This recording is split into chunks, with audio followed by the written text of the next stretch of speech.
これって寒いし。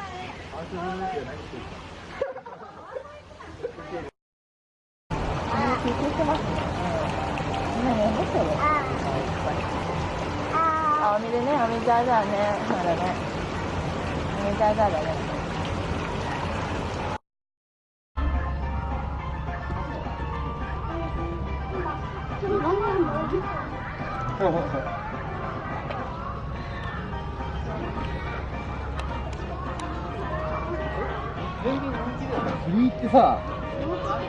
釣りってさ、飲み味いっぱい釣れた時にさ、これあげればいい。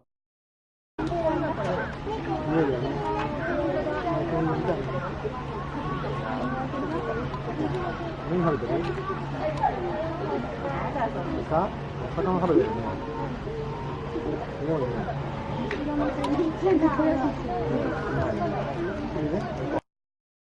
山もね。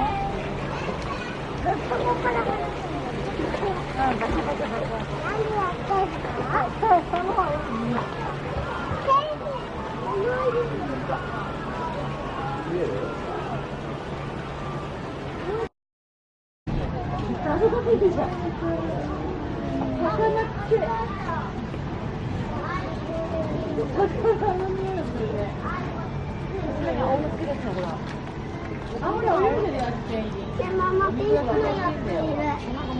暑いところ苦手だけどね。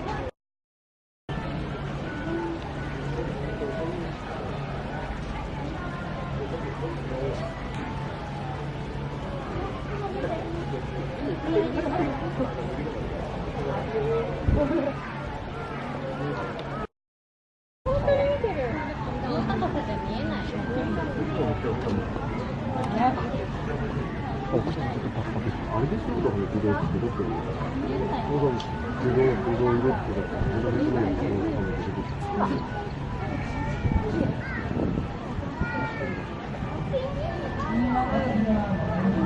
なるからなんだよ。おかからもまず。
ほら。